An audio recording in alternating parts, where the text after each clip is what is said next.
China एक ऐसी country है जिसका at the current stage EV batteries और बैटरीज इन जनरल के ऊपर बहुत ज्यादा बड़ा मोनोपोली है, क्योंकि किसी भी एक कंट्री के हाथ में अगर किसी इतनी बड़ी चीज जैसे कि transportation in case of EVs की पूरा कंट्रोल दे देना बहुत डेंजरस हो सकता है। बट इसी के साथ एक सिल्वर लाइनिंग भी है।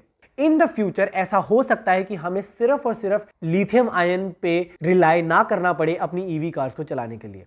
हर साल एक एवरेज पेट्रोल या diesel car 5.7 metric ton of CO2 release करती है।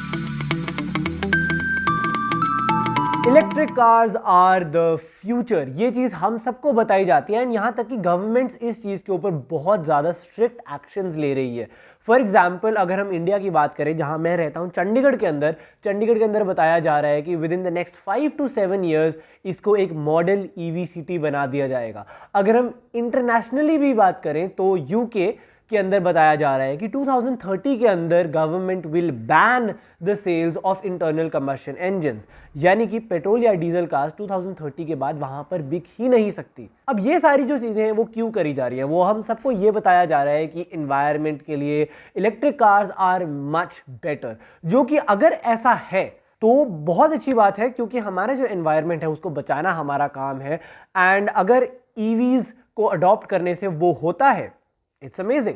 But is that the reality? क्या ईवी कार्स सचमुच एनवायरनमेंट के लिए बेटर हैं या नहीं? एंड इसी के साथ साथ पॉलिटिकली भी क्या ईवी कार्स हमारे लिए बेटर हैं या नहीं? नाउ व्हाई आई से पॉलिटिकली, क्योंकि ये एक बहुत बड़ा प्रेसिंग मैटर है and in fact a very very important topic. So इस वीडियो के अंदर मैं बात करने वाला हूं ईवी कार्स क्या वो एनवायरनमेंट के लिए एक्चुअली अच्छी है या नहीं, क्या वो पॉलिटिकली हमारे लिए सेफ है या नहीं, वो सारी चीजें मैं बात करने वाला हूं। So without any further ado let's get started. तो सबसे पहले मैं शुरू ही करना चाहता हूं ईवी कार्स के पॉलिटिक्स के ऊपर, क्योंकि EV cars at the and electric vehicles चलती कैसे हैं? वो हमारी इलेक्ट्रिसिटी पे चलती हैं जो कि बैटरीज में स्टोर्ड है।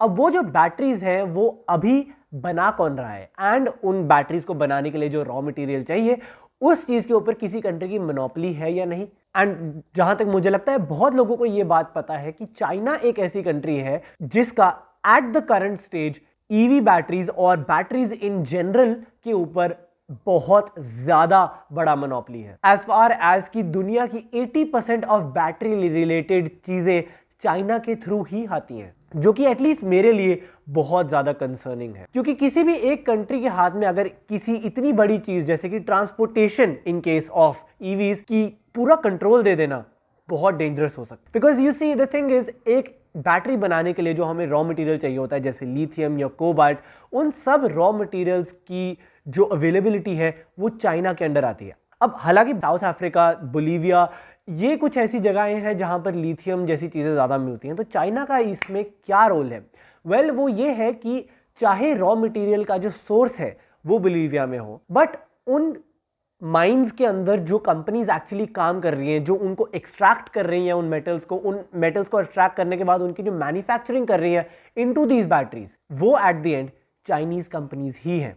एंड नॉट जस्ट लिथियम, अगर हम कोबाल्ट की भी बात करें, जो कि लिथियम जितना ही एक इंपॉर्टेंट एलिमेंट है किसी भी बैटरी मैन्युफैक्चरिंग के लिए, उसका भी जो रॉ मटेरियल का जो एक्सट्रैक्शन है, उसका रिफाइनिंग प्रोसेस, उसका मैन्युफैक्चरिंग प्रोसेस, वो सब चाइनीज कंपनीज के अंडर आता है। यहां तक कि दुनिया की जो सबसे बड़ी 10 कंपनीज हैं जो ईवीज के लिए बैटरीज बनाती हैं, सिर्फ इलेक्ट्रिक कार्स की बात कर रहा हूं मैं यहाँ पे, फोन बैटरीज, कैमरा बैटरीज और जितनी भी और चीजें जिनमें हमारी बैटरीज डलती हैं उनकी बात मैं नहीं कर रहा हूं। सिर्फ और सिर्फ ईवी बैटरी मैन्युफैक्चरर्स में अगर हम बात करें, टॉप 10 में से 6 कंपनीज चाइनीज ही हैं, जो कि चाइना को एक बहुत ज्यादा बड़ा अनफेयर एडवांटेज देती है। अब इस करंट सिचुएशन के अंदर अगर हम चलते रहे एंड इतना ज्यादा जोर जो ईवीज पे दिया जा रहा है, जहां तक कि 2030 तक या 35 तक इनफैक्ट बहुत सारी कंट्रीज ऐसा बोल रही हैं कि वो कंप्लीट ईवी जाना चाहती हैं, वेल उस केस में चाइना के हाथ में एक बहुत बड़ी पावर आ जाती है, जो कि I don't know is safe और not. Yet if you have any opinions मुझे कमेंट्स में जरूर बताएं, I would love to listen to you. But ये था ईवीज को लेकर एक पॉलिटिकल मैटर। बट अब आते हैं एनवायरमेंटल मैटर के थ्रू। वैसे तो जब हम ईवीज की बात करते हैं, उनके चलने के अंदर जब वो एक्चुअली रन कर रही होती है रोड पे, तो उस टाइम पे जो पोल्यूशन है वो बहुत ज़्यादा कम रहता है, क्योंकि ईवीज को चार्ज करने के लिए हमें इलेक्ट्रिसिटी चाहिए, एंड इलेक्ट्रिसिटी जो हमारी जैसे भी जनरेट हो रही है सिर्फ और सिर्फ उस चीज़ का पोल्यूशन है और किसी चीज़ का नहीं है। तो अगर तो हम सिर्फ और सिर्फ उस चीज़ को ध्यान में रखें तो electric cars are much more cleaner for the environment. But दिक्कत आती है उस ईवी कार को एक्चुअली बनाने में। Let me give you an example. किसी भी अगर हम नॉर्मल कंबस्शन इंजन यानी डीजल या पेट्रोल कार की अगर हम बात करते हैं, उस कार को बनाने के लिए around 7 metric tons of CO2 produce होता है, जिसके अंदर सब कुछ इंक्लूड होता है। उस गाड़ी में जो स्टील यूज हुआ है उसको माइन करने का, रिफाइन करने का, उसकी मैन्युफैक्चरिंग में जो इलेक्ट्रिसिटी लगी है, उसके अंदर जो कंपोनेंट्स डल रहे हैं, उनका रॉ मटेरियल को एक्सट्रैक्ट करने का प्रोसेस, सब कुछ अगर हम इंक्लूड करें तो एक गाड़ी को बनाने के लिए on average 7 metric tons of CO2 release होती है फॉर अ पेट्रोल और diesel car. On the other hand अगर हम एक इलेक्ट्रिक कार की बात करें जिसकी एक अच्छी खासी रेंज है, for example the Tesla model X, well उस गाड़ी को बनाने के लिए 17 metric tons of CO2 release होती है, जो कि एक पेट्रोल या डीजल कार से डबल से भी ज्यादा है। एंड सिर्फ यही नहीं, हर 5 से 8 साल बाद इलेक्ट्रिक कार की बैटरीज को हमें रिप्लेस करना होता है, जिसके अंदर और भी ज्यादा पोल्यूशन क्रिएट होता है। एंड देन फाइनली जब आपकी गाड़ी बिल्कुल खत्म हो जाती है, आपने बहुत ज्यादा यूज कर ली होती है कि अब उस गाड़ी को रिसाइकिल करने का टाइम आता है, उस टाइम पर भी रिसाइकलिंग के लिए एक इलेक्ट्रिक कार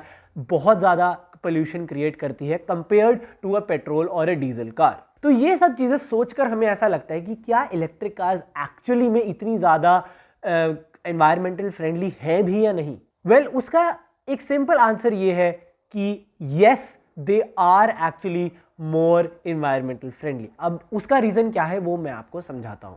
एक बार के लिए मान लेते हैं कि एक इलेक्ट्रिक कार को बनाने के लिए जो पोल्यूशन है वो ज्यादा होता है, एंड जैसे मैंने आपको समझाया it is around 10 metric tons higher. लेकिन the thing is running cost की अगर हम बात करें और रनिंग पोल्यूशन की अगर हम बात करें, हर साल एक एवरेज पेट्रोल या diesel car 5.7 metric tons of CO2 release करती है।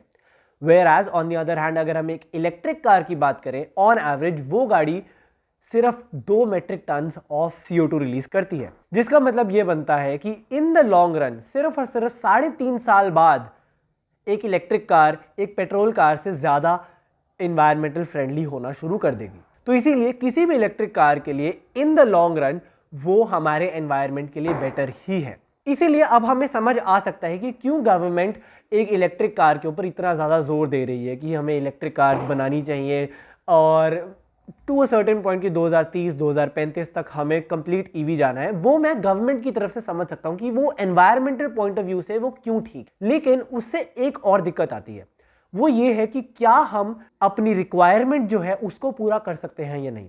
क्योंकि अगर हम बात करें किसी भी इलेक्ट्रिक कार को बनाने के लिए, उसके अंदर अराउंड 30 से 60 किलो, डिपेंडिंग ऑन कि वो गाड़ी कितनी बड़ी है और उसकी बैटरी कितनी बड़ी है, 30 से 60 किलो का लिथियम उसके अंदर यूज होता है किसी भी एक ईवी कार को बनाने के लिए। एंड इसी को ध्यान में रखते हुए एक स्टडी आई थी जिसने ये बताया था कि 2034 तक सिर्फ और सिर्फ यूएस, मैं किसी और कंट्री की बात नहीं कर रहा, सिर्फ और सिर्फ यूएस को अपनी ईवी कार्स को प्रोड्यूस करने के लिए 5 lakh metric tons of lithium चाहिए होगा, जो कि बहुत ज्यादा होता है। बट वो एग्जैक्टली कितना ज्यादा है अब वो मैं आपको बताता हूं। वेल एक स्टडी आई थी, उसके अंदर ये बताया गया था कि 2020 के अंदर total 82,500 metric tons of lithium produce किया गया था। 2021 के अंदर 1 lakh ton of lithium produce किया गया था। इसको अगर हम ध्यान में रखें तो हर साल लेट्स अज्यूम कि around 90,000 metric tons of lithium produce हो रहा है, जिसका मतलब ये बनता है कि सिर्फ और सिर्फ यूएस की लिथियम नीड्स को पूरा करने के लिए हमें अराउंड 5 साल से ज्यादा का लिथियम चाहिए होगा, तब जाके सिर्फ और सिर्फ यूएस की लिथियम नीड्स पूरी होंगी for a complete EV transformation. तो according to the current situation, जिस रेट से गवर्नमेंट चाहती है कि ईवीज बने, उस रेट से ईवीज बनाना मेरे हिसाब से अभी बहुत ज्यादा मुश्किल है। बट इसी के साथ एक सिल्वर लाइनिंग भी है, एंड वो ये है कि ईवीज को चलाने के लिए डिफरेंट टेक्नोलॉजीज के ऊपर बहुत रिसर्च हो रही है, जिसका मतलब ये बनता है कि इन द फ्यूचर ऐसा हो सकता है कि हमें सिर्फ और सिर्फ लिथियम आयन पे रिलाई ना करना पड़े अपनी ईवी कार्स को चलाने के लिए। क्योंकि ग्राफीन बैटरीज या फिर हाइड्रोजन फ्यूल सेल दो ऐसी टेक्नोलॉजीज हैं जिसके ऊपर बहुत सारी companies billions of dollars invest कर रही है ताकि ईवी कार्स को वायबल बनाया जा सके। फॉर एग्जाम्पल अगर हम हाइड्रोजन फ्यूल सेल की बात करें तो हाइड्रोजन फ्यूल सेल के अंदर हाइड्रोजन का यूज होगा इलेक्ट्रिसिटी जनरेट करने के लिए, ताकि वो इलेक्ट्रिसिटी आगे आपकी इलेक्ट्रिक मोटर्स को पावर दे सके एंड आपकी ईवी गाड़ी चल सके। तो उस केस के अंदर हाइड्रोजन फ्यूल सेल जैसी कार्स को लिथियम की जरूरत नहीं है। एंड अगर हम इस टाइप की टेक्नोलॉजी को मेन स्ट्रीम करने का कोई तरीका निकाल लें एंड उसको कॉस्ट इफेक्टिव बना लें, देन इट इज पॉसिबल कि हम अपने एनवायरनमेंट के लिए कुछ अच्छा कर सके एट द रेट जिस रेट से गवर्नमेंट चाहती है। तो ये था मेरा एक छोटा सा ओवरव्यू ऑन इलेक्ट्रिक कार्स। अगर आपको इस वीडियो में लगा कि आप मेरे साथ अग्री करते हैं, मुझे कमेंट्स में ज़रूर बताएं। अगर आपको लगता है कि आपका ओपिनियन इस चीज़ के ऊपर थोड़ा डिफरेंट है, वो भी मुझे कमेंट्स में ज़रूर बताएं। मैं उसको पढ़ने में बहुत ज़्यादा इंटरेस्ट रखूंगा।